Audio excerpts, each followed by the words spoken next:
Hi friends, good morning. Welcome to my YouTube channel. ಇದು ಶನಿವಾರ ಬೆಳಗ್ಗೆನೇ ವ್ಲಾಗ್ ಸ್ಟಾರ್ಟ್ ಮಾಡ್ಕೊಳ್ತಾ ಇದ್ದೀನಿ. ಸೊ ಬೆಳಗ್ಗೆ ಎದ್ದಿದ್ದು ಸ್ವಲ್ಪ ಲೇಟ್ ಆಯಿತು, ಹಾಗಾಗಿ ನಮ್ಮನೆಯವರು ಬೇಗ ಬೇಗ ಕೆಲಸಕ್ಕೆ ಹೊರಡ್ತಾ ಇದ್ದಾರೆ, ಟೈಮ್ ಆಯಿತು ಅಂತ. Hi friends, good morning. Welcome to my YouTube channel. ಎಲ್ಲರೂ ಹೇಗಿದ್ರೆ ನಾನು ಚೆನ್ನಾಗಿದ್ದೀನಿ. ಇವತ್ತು ಬಂದು ಶನಿವಾರ, ಸೊ ಇವತ್ತು ವಾರ ಮಾಡಬೇಕಿತ್ತು. ನಾನು ರಾತ್ರಿನೇ 11:15ವರೆಗೂ ನೋಡಿರ್ತೀರ, 11:15ವರೆಗೂ ಇದ್ದಿದ್ವಿ. 11:15ವರೆಗೂ ಮನೆಯೆಲ್ಲ ಕ್ಲೀನ್ ಮಾಡಿದೆ, ಬೆಳಗ್ಗೆನೇ ಎದ್ದು ಪೂಜೆ ಮಾಡಬೇಡ ಅಂತ. ನಮ್ಮ ಮನೆಯವ್ರು ಬಾಕ್ಸ್ ಬೇಡ ಅಂತಂದಿದ್ರು. ಸೊ ಹಾಗಾಗಿ ಹಂಗೆ ಡಿಸೈಡ್ ಮಾಡಿಕೊಂಡೆ. ಸೊ ಇಬ್ಬರು ಎದಳೋದೇ ಲೇಟ್ ಆಯಿತು ಫ್ರೆಂಡ್ಸ್, ಯಾಕಂದರೆ ಇಬ್ಬರು ಕೋಲ್ಡ್ ಆಗಿರೋದ್ರಿಂದ ರಾತ್ರಿ ಉಸಿರಾಡೋದಕ್ಕೆ ಎಷ್ಟು ಕಷ್ಟಪಡ್ತಾಯಿದ್ವಿ ಅಂದರೆ ಸಿಕ್ಕಾಪಟ್ಟೆ ಪಡ್ತಾಯಿದ್ವಿ. ಸೊ ಮೂಗಲ್ಲಂತೂ ಉಸಿರಾಡೋಕೆ ಆಗ್ತಾಯಿಲ್ಲ, ಬ್ಲಾಕ್ ಆಗಿಬಿಟ್ಟಿದೆ ಇಬ್ರಿಗೂ. ಇಬ್ಬರು ಮಲಗೋಷ್ಟಲ್ಲೇ 1:30-2 ಗಂಟೆ ಆಗೋಯಿತು. ಸೊ ಬೆಳಗ್ಗೆ ಎದ್ದಿದ್ದು ಲೇಟು, 7 ಗಂಟೆ 7 ಕಾಲಾಗೋಯ್ತು ಇಬ್ಬರು ಎದ್ದಿದ್ದು. ಸೊ ಎದ್ದಿದ ತಕ್ಷಣ ನಾನು ರೈಸ್ ಕಿಟ್, ಆಮೇಲೆ ನಮ್ಮನೆಯವ್ರು ಬಾಕ್ಸ್ ಮಾಡಿಬಿಡು, ಇನ್ನೇನು ಪೂಜೆ ಮಾಡಲ್ವಲ್ಲ ಅಂತಂದರು. ಸೊ ಅದಕ್ಕೆ ಅವ್ರಿಗೆ ಬಾಕ್ಸ್ ಮಾಡಿ ಇವಾಗ ನೋಡಿದ್ರಲ್ಲ, ಜಸ್ಟ್ ಇವಾಗ ಹೊರಟ್ರು ಅವರು ಕೆಲಸಕ್ಕೆ. ಸೊ ಟೈಮ್ ಬಂದು ಆಲ್ರೆಡಿ 8 ಗಂಟೆ ಆಗಿದೆ. ಈಗ ಜಪ್ಟದಲ್ಲಿ ಕೆಲವೊಂದು ಐಟಮ್ ಹಾಕಿದ್ದೀನಿ ಫ್ರೆಂಡ್ಸ್, ಆರ್ಡ್ರ್ ಹಾಕಿದ್ದೀನಿ. ಡೋಲೋ 650 ಹಾಕಿದ್ದೀನಿ, ಮತ್ತು ಇನ್ಹೇಲರ್ ಖಾಲಿ ಆಗಿಬಿಟ್ಟಿತ್ತು ಫ್ರೆಂಡ್ಸ್. ಅಂದರೆ ಅದು ಇದೆ, ಅದು ಪವರ್ ಕಡಿಮೆ ಆಗಿಬಿಟ್ಟಿದೆ, ಅಷ್ಟು ಇದು ಬರ್ತಾಯಿಲ್ಲ. ಸೊ ಹಾಗಾಗಿ ಅದೊಂದು ಹಾಕಿದ್ದೆ. ಆಮೇಲೆ ಇಯರ್ಬಡ್ಸ್ ಖಾಲಿ ಆಗಿತ್ತು, ಅದು ಒಂದು ಹಾಕಿದ್ದೆ. ಸೊ ಬರ್ತಾ ಇದೆ, ಅದು ಬಂದಿದ ತಕ್ಷಣ ಆಮೇಲೆ ನಾನು ನಾಷ್ಟ ಮಾಡಿಕೊಂಡು ಟ್ಯಾಬ್ಲೆಟ್ಸ್ ನಾನೇನು ಹಾಕ್ಕೊಳ್ತಾ ಇಲ್ಲ. ಸೊ ನೋಡೋಣ ಹೇಗಾಗುತ್ತೆ ಅಂತ. ಮತ್ತು ಮನೆಯೆಲ್ಲ ಕ್ಲೀನ್ ಮಾಡಿಬಿಟ್ಟು ಮಧ್ಯಾಹ್ನ ನನಗೆ ಮಾಡ್ಕೊಳ್ತೀನಿ. ಸೊ ಫ್ರೆಂಡ್ಸ್, ಇಲ್ಲಿ ನಮ್ಮಮ್ಮ ಬಿಸಿಬೇಳೆ ಬಾತ್ ತಂದುಕೊಟ್ಟಿದ್ದಾರೆ. ಸೊ ಅವರು ಕೆಲಸಕ್ಕೆ ಹೋಗಬೇಕಾದ್ರೆ ಹೋಗ್ತಾ ಹಾಗೆ ಆನ್ ದಿ ವೇ ತೊಗೊಂಬಂದು ಕೊಟ್ಟು ಹೋಗ್ತಾರೆ. ಬಿಸಿಬೇಳೆ ಬಾತ್ ಅಂದರೆ ನಮ್ಮ ಮನೆಯವ್ರಿಗೆ ಇಷ್ಟ ಅಂತ. ಸೊ ನಮ್ಮಮ್ಮ ತೊಗೊಂಬರೋಷ್ಟರಲ್ಲಿ ಆಲ್ರೆಡಿ ನಮ್ಮ ಮನೆಯವರು ಕೆಲಸಕ್ಕೆ ಹೊರಟ್ಬಿಟ್ಟಿದ್ರು. ಸೊ ಫ್ರೆಂಡ್ಸ್, ಈಗ ಟೈಮ್ ಬಂದು 4:15 ಆಗಿದೆ. ಸೊ ಸ್ವಲ್ಪನೂ ಬಿಸಿಲು ಅನ್ನೋದಿಲ್ಲ, ತುಂಬ ಚಳಿ. ನಾನು ಸ್ವಲ್ಪ ಬೇಗನೆ ಎದ್ದು 3:30ಗೆಲ್ಲ ಸ್ಟಾರ್ಟ್ ಮಾಡ್ಕೊಳ್ಳೋಣ ದೇವ್ರ ಮನೆ ಕ್ಲೀನ್ ಮಾಡೋದು ಅಂದ್ಕೊಂಡೆ. ಸೊ ಎದ್ದೋಳಕ್ಕೆ ಆಗ್ತಾಯಿಲ್ಲ ಫ್ರೆಂಡ್ಸ್, ಅಷ್ಟು ಚಳಿ. ಸ್ವೆಟ್ರ್ ಹಾಕ್ಕೊಂಡೇ ಇರಬೇಕು 24 ಗಂಟೆ, ಸಿಕ್ಕಾಬಿಟ್ಟು ಒಂದು ಸ್ವಲ್ಪನೂ ಬಿಸಿಲಿಲ್ಲ. ಸೊ ಫ್ರೆಂಡ್ಸ್, ಇಲ್ಲಿ ದೇವ್ರ ಫೋಟೋಕ್ಕೆಲ್ಲ ಈ ಬುತ್ತಿ ಅರ್ಶಿನ ಎಲ್ಲ ಇಟ್ಕೊಳ್ತಾ ಇದ್ದೀನಿ. ಸೊ ನಾನು ಅಂದ್ಕೊಂಡೆ ಲೇಟ್ ಆಗಿಬಿಡುತ್ತೆ ಅಂತ, ಯಾಕಂದರೆ ನಾನು ಸ್ಟಾರ್ಟ್ ಮಾಡಿದ್ದೆ ಬಂದು 4:15ಗೆ. ಸೊ ಕರೆಕ್ಟಾಗಿ 6 ಗಂಟೆಗೆಲ್ಲ ಪೂಜೆ ಆಯಿತು.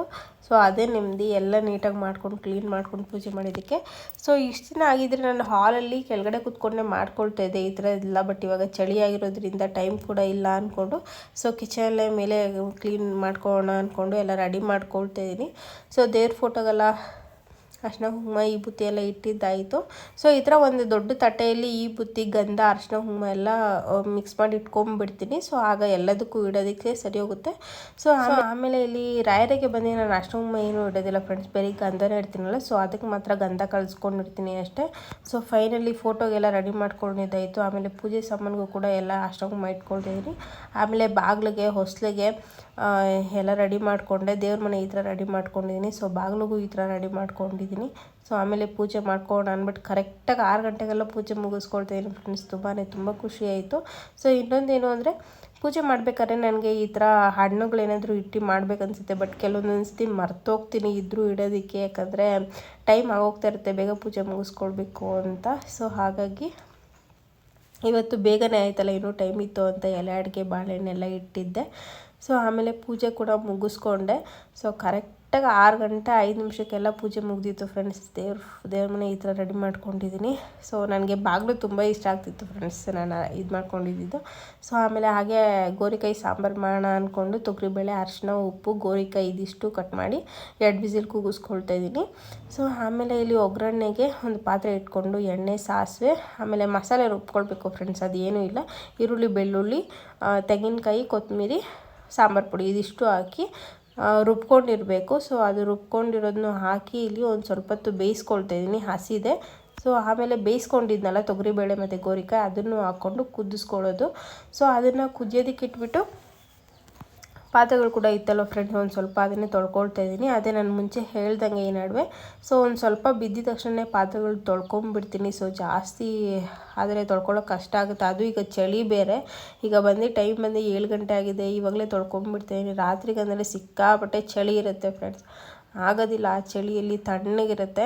ಈಗ ಮತ್ತೆ ನನಗೂ ಕೋಲ್ಡ್ ಸ್ಟಾರ್ಟ್ ಹೋಗಿರೋದ್ರಿಂದ ಏನೂ ಮಾಡೋದಕ್ಕಾಗೋದಿಲ್ಲ. ನಮ್ಮ ಮನೆಯವ್ರು ಬಂದರೆ ಬಿಡು ಬೆಳಗ್ಗೆ ತೊಳ್ಕೊಳ್ವೆ ಅಂತ ಅಂತಾರೆ, ಹಾಗೆ ಬಿಡೋದಕ್ಕೂ ಆಗೋದಿಲ್ಲ. ಸೊ ಆಮೇಲೆ ಸಿಂಕಲ್ಲ ಹಾಗೆ ತೊಳ್ಕೊಂಡೆ. ನೋಡಿ, ಸಾಂಬಾರು ಕೂಡ ಕುದೀತಾ ಇದೆ. ತುಂಬ ಚೆನ್ನಾಗಿರುತ್ತೆ ಫ್ರೆಂಡ್ಸ್, ನೀವು ಒಂದ್ಸತಿ ಟ್ರೈ ಮಾಡಿ.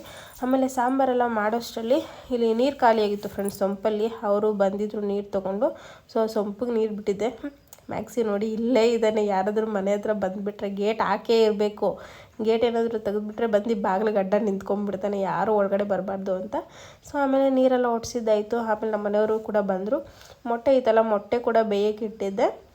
ಸೊ ಫೈನಲಿ ಊಟ ಫ್ರೆಂಡ್ಸ್ ತುಂಬ ಚೆನ್ನಾಗಿತ್ತು. ಕಾಂಬಿನೇಷನ್ ಅಂತೂ ಮೊಟ್ಟೆಗೂ ಸಾರಿಗೂ ನೀವು ಒಂದ್ಸತಿ ಟ್ರೈ ಮಾಡಿ. ಆಮೇಲೆ ಊಟ ಮಾಡಿದ್ದಾದಮೇಲೆ ಆ್ಯಪಲ್ ಇತ್ತು ಅಂತ ಆ್ಯಪಲ್ ಕೂಡ ಕಟ್ ಮಾಡಿ ಕೊಟ್ಟೆ ನಮ್ಮ ಮನೆಯವ್ರಿಗೆ. ಸೊ ಫ್ರೆಂಡ್ಸ್, ಈ ವ್ಲಾಗ್ ಇಷ್ಟ. ವ್ಲಾಗಿಗೆ ಎಂಡ್ ಮಾಡ್ತೀನಿ. ಪ್ಲೀಸ್ ಯಾರೆಲ್ಲ ವಿಡಿಯೋ ನೋಡ್ತಿರೋ ಪ್ಲೀಸ್ ಸಬ್ಸ್ಕ್ರೈಬ್ ಮಾಡಿ, ಲೈಕ್ ಮಾಡಿ, ಶೇರ್ ಮಾಡಿ, ಕಮೆಂಟ್ ಮಾಡಿ. ಮತ್ತು ಇಲ್ಲಿವರೆಗೂ ವಿಡಿಯೋ ನೋಡ್ಕೊಂಡು ಸಪೋರ್ಟ್ ಮಾಡ್ತಿರೋ ಎಲ್ಲರಿಗೂ ಥ್ಯಾಂಕ್ ಯು ಸೋ ಮಚ್.